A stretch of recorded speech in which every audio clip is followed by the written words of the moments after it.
एक बार इतिहास की धारा को मोड़ने के लिए, नया इतिहास बनाने के लिए गांधी मैदान में लाखों की तादाद में पहुंची बिहार की संघर्षशील जनता। आप सबको नमस्कार, आदाब, जय भीम, लाल सलाम। 50 साल पहले इस गांधी मैदान से नारा बुलंद हुआ था, भावी इतिहास हमारा है। आज फिर एक बार ये कहने के लिए हम यहां पहुंचे हैं, लोकतंत्र संविधान देश बचाने का नारा है, भावी इतिहास हमारा है। ये ऐलान करने के लिए हम यहां पहुंचे हैं। हम यह कहने के लिए आए हैं, पटना और दिल्ली की सरकारों से सिंहासन खाली करो, जनता आने लगी है। बिहार की जनता लड़ेगी, तानाशाही हारेगी। साथियों, देश में पिछले 10 साल से जो पार्टी पूरे हिंदुस्तान को तबाह कर रही है, बर्बाद कर रही है, उसके नाम में तो जनता है, भारतीय जनता पार्टी, लेकिन जनता से कोई लेना देना उसका नहीं है। उसका अगर लेना देना है तो सिर्फ और सिर्फ सत्ता, सत्ता के लालच, सत्ता के अहंकार उसके रग रग में है। उस पार्टी का अगर कोई काम है तो वो काम है बुलडोजर से हिंदुस्तान के लोकतंत्र को, विपक्ष को, जनता को, उनके रोजी रोटी, जल जंगल जमीन के हक को, पूरे देश को, देश की अर्थव्यवस्था को रौंप देना। मैं तो कहता हूं कि भारतीय जनता पार्टी को अपना चुनाव चिन्ह बदल करके उस कमल की जगह पर बुलडोजर रख लेना चाहिए। और हम ये ऐलान करने के लिए आए हैं, ये बुलडोजर राज नहीं चलेगा। बुलडोजर से आजादी के लिए आवाम की आवाज को बुलंद करने के लिए हम यहां आए हैं। किसान दिल्ली की सीमा पर एमएसपी की मांग को लेकर आना चाहते हैं और ये सरकार जो अदानी अंबानी के आगे खुद कालीन बन करके बिछ जाती है।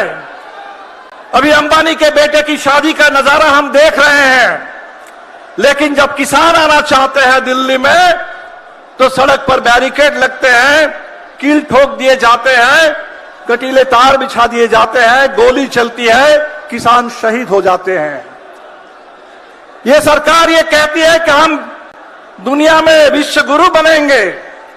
गाजा के बच्चों को बचाने के लिए इनके मुंह से एक शब्द नहीं निकलता है, लेकिन हिंदुस्तान के पढ़े लिखे नौजवानों को देश के अंदर जिनको नौकरी मिलनी चाहिए, उनकी जान को खतरे में डाल करके उनको इजराइल भेजने की साजिश ये सरकार रच रही है। हरियाणा, उत्तर प्रदेश के बाद हो सकता है बिहार में भी अब नीतीश जी ये काम करना शुरू कर दे। अभी 8 मार्च का दिन आएगा, अंतर्राष्ट्रीय महिला दिवस है।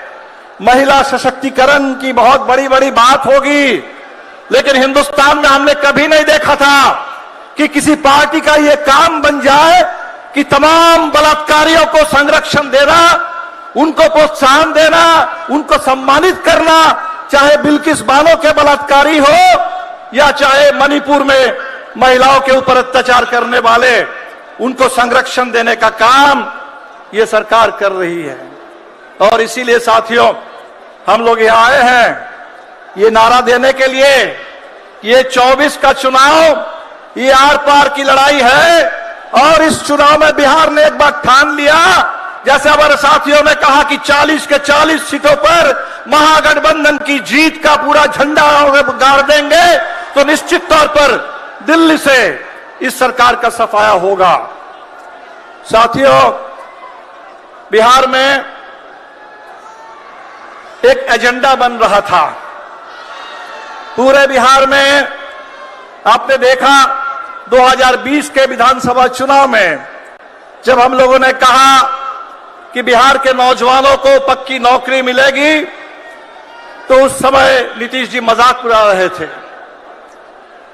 लेकिन इस बार जब नीतीश जी इस तरफ आए थे कुछ समय के लिए, जब हम लोगों को मौका मिला तो आपने देखा कि बिहार के अंदर न सिर्फ जातीय जनगणना हुई, बल्कि सामाजिक आर्थिक सर्वेक्षण हुआ, पूरे आरक्षण का विस्तार हुआ, पक्की नौकरी की मुहिम शुरू हुई और पूरे बिहार में बात यहां पहुंच गई कि नीतीश जी करीब 20 साल से विकास विकास विकास कह रहे हैं, लेकिन उस विकास के चिराग तले वहां गरीबी का घना अंधेरा है।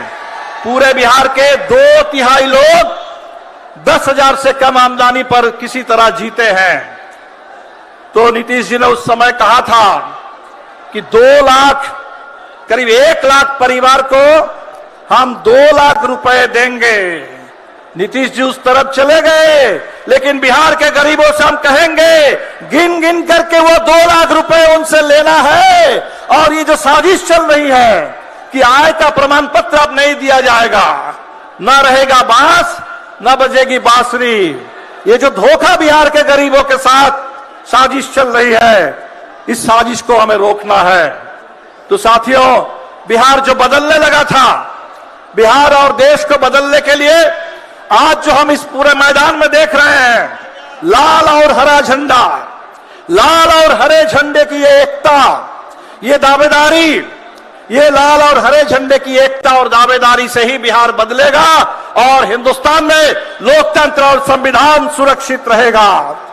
आज हमारे सामने ये रास्ता है और इसी रास्ते को रोकने के लिए, इसी रास्ते को रोकने के लिए फिर नीतीश जी को उस तरफ ले जाया गया। हमने तो देखा था सीबीआई का इस्तेमाल, हमने देखा था ईडी का इस्तेमाल, हमने देखा था इनकम टैक्स का इस्तेमाल, इस बार हमने देखा कि भारत रत्न का इस्तेमाल भी इस देश में राजनीति करने के लिए, सत्ता को साधने के लिए हो सकता है। हमने देखा कभी चरण सिंह को दे करके वो किसानों पर गोली बरसाते हैं, कभी स्वामीनाथन जी को भारत रत्न दे करके स्वामीनाथन आयोग की उसको लागू करने की मांग करने वाले किसानों पर गोली चलती है, कभी कर्पूरी जी जो राजनीतिक बंदियों को रिहा कर रहे थे अपने समय में बिहार के अंदर, पूरे बिहार में आरक्षण की बात कर रहे थे, शिक्षा के विस्तार की बात कर रहे थे। आज कर्पूरी जी को सम्मान देने के नाम पर आज के बिहार में हम देख रहे हैं कहीं विधायकों को तोड़ा जा रहा है, खरीदा जा रहा है, और जिनको तोड़ना संभव नहीं है, डराना संभव नहीं है, खरीदना संभव नहीं है, माले के जुझारू नौजवान विधायक, मनोज मंजिल की तरह विधायक, उनको फर्जी मुकदमे में फंसा करके उनकी सदस्यता समाप्त करने की साजिश चल रही है।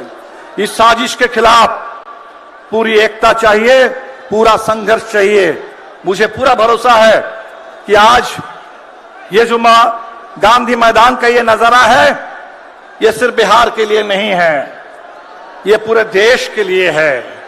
ये इंडिया गठबंधन जिसके बारे में ये बोलने लगे थे कि बिहार से बात चली थी और नीतीश जी मेजबानी कर रहे थे पहली बैठक की, अब तो नीतीश जी चले आए, तब इंडिया का क्या बचा?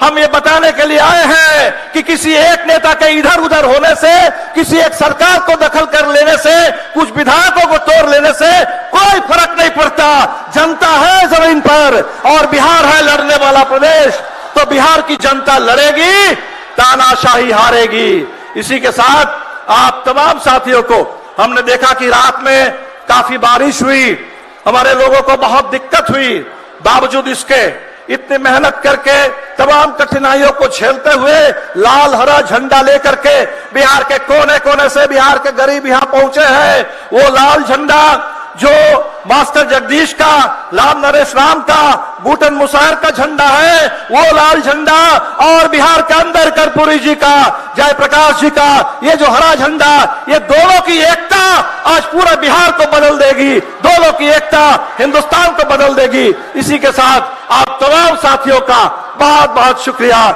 इनकलाब जिंदाबाद, महागठबंधन जिंदाबाद।